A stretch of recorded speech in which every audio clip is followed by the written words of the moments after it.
Hello बच्चों। हमारा प्रश्न दिया हुआ है, निम्न में से कौन सा कथन सही नहीं है। NaCl एवं KCl के 5% जलीय विलयन आइसोमोलर कहे जाते हैं।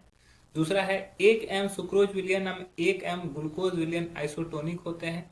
तीसरा है एसिटिक अम्ल एवं बेंजोइक अम्ल का आणविक द्रव्यमान क्रायोस्कोपिक विधि में सामान्य द्रव्यमान से अधिक होता है। और चौथा है समान विलयन के लिए delta T B by delta T F equal to K B by K R. तो चलिए समझते हैं इस प्रश्न को। अगर बात की जाए मुख्य अवधारणा की, तो हम लोग को यहाँ पे स्टेटमेंट को देखना है कि कौन सा गलत और कौन सा सही है। तो सबसे पहले हम लोग समझते हैं आइसोमोलर किसे बोलते हैं। आइसोमोलर मतलब कि जिसका मोलरता समान हो, जिसका मोलरता समान हो आइसोमोलर विलयन कहलाता है। आइसोमोलर कहलाता है। ठीक है। दूसरा हम लोग को समझना है आइसोटोनिक, जिसका परासरण दाब जो हो वो समान, जिसका परासरण दाब समान। तीसरा है क्रायोस्कोपिक विधियां।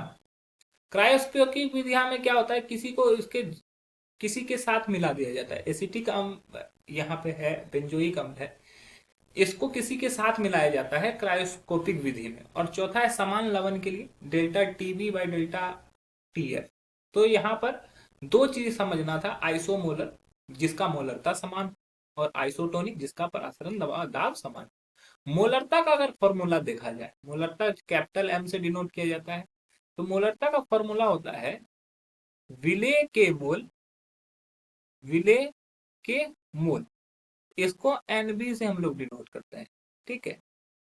बटा विलियन का आयतन, विलियन का आयतन ये लीटर में होना चाहिए। तो अगर इसको विलेय के मोल के लिए हम लोग फॉर्मूला लिखें, ये होता है WB/mv, द्रव्यमान बटा मोलर द्रव्यमान गुने 1/आयतन, ये लीटर में होना चाहिए। ये अगर बात कर ले यहाँ पे पहला NaCl और KCl के 5% जलीय विलयन का आइसोमोलर कहते हैं। तो NaCl के लिए अगर मोलरता निकालें, मोलरता NaCl वाले विलयन के लिए, तो यहां पे क्या होगा, NaCl का द्रव्यमान और NaCl का मोलर द्रव्यमान इंटू 1/v। और उसी तरह अगर मोलरता KCl का निकालेंगे तो KCl के लिए क्या हो जाएगा, KCl का द्रव्यमान बटा KCl का मोलर द्रव्यमान इंटू 1/v, ये लीटर में होना चाहिए। तो NaCl का द्रव्यमान KCl का द्रव्यमान बराबर दिया हुआ है 5%, लेकिन NaCl का मोलर द्रव्यमान कुछ अलग होगा और KCl का मोलर द्रव्यमान कुछ अलग होगा। NaCl का मोलर द्रव्यमान निकालें तो ये 23 प्लस 35.5, ये 58.5 निकलेगा। KCl का अगर निकालें तो लगभग 39.5 प्लस 35.5, ये 39 के लगभग होता हूं, 39 माफ कीजिएगा, KCl का 39 और 35.5, तो ये हो जाएगा हमारा 74.5। तो दोनों का क्या है, मोलर द्रव्यमान अलग अलग है, इसी वजह से ये आइसोमोलर नहीं कहला सकते हैं। तो पहला स्टेटमेंट ही गलत है, तो हमारा सही उत्तर पहला स्टेटमेंट हो जाएगा। अब हम लोग चलते हैं दूसरे स्टेटमेंट पर। दूसरा स्टेटमेंट दिया हुआ है कि 1 m सुक्रोज विलयन 1 m ग्लूकोज विलयन आइसोटोनिक होते हैं। आइसोटोनिक उसको जिसका परासरण दाब बराबर होता है। परासरण दाब पाई इक्वल टू क्या होता है, CRT। C क्या है, C सांद्रता है। एक जगह पे सांद्रता 1 m ग्लूकोज लिया गया है, ग्लूकोज लिया गया है, दूसरे जगह पे भी सांद्रता 1 ही m लिया गया है। अगर स्टेटमेंट में देखोगे दोनों जगह पे सांद्रता क्या है, समान है। दोनों जगह पे अगर सांद्रता समान है तो उसका परासरण दाब भी समान ही आएगा, क्योंकि R जो है गैस नियतांक है और समान टेम्परेचर रहने पर ये सब चीज सही होगा। तो ये स्टेटमेंट जो है बिल्कुल सही है, अतः यह सही उत्तर नहीं हो सकता है। एसिटिक अम्ल और बेंजोइक अम्ल का आणविक द्रव्यमान क्रायोस्कोपिक विधियों में सामान्य द्रव्यमान से अधिक होता है।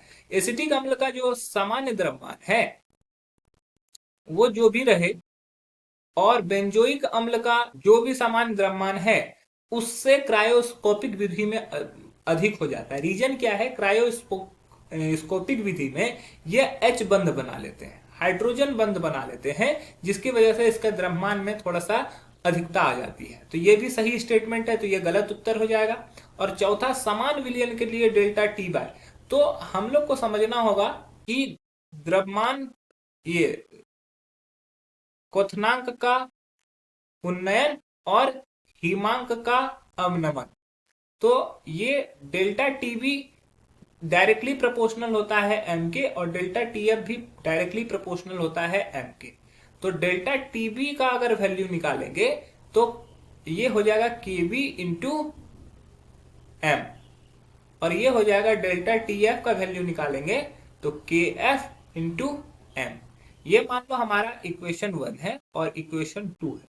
तो इक्वेशन 1 डिवाइडेड बाय इक्वेशन 2 कर देते हैं, तो क्या हो जाएगा, delta TB by delta F equals to K B into M by K F into M. M M cancel हो जाएगा, तो ये सॉल्यूशन आ रहा है क्या हमारा, जो कि ऑप्शन डी में दिया हुआ है। तो ऑप्शन डी में समान विलयन में delta TB by delta T F equals to K B by K F, ये भी स्टेटमेंट सही है। तो ये हमारा सही उत्तर नहीं होगा। तो हमारा जो सही उत्तर हो गया वो हो गया NaCl एवं KCl 5% जलीय विलयन आइसोमोलर कहे जाते हैं। ये गलत स्टेटमेंट है। आशा है कि यह प्रश्न आपको समझ में आया होगा। धन्यवाद।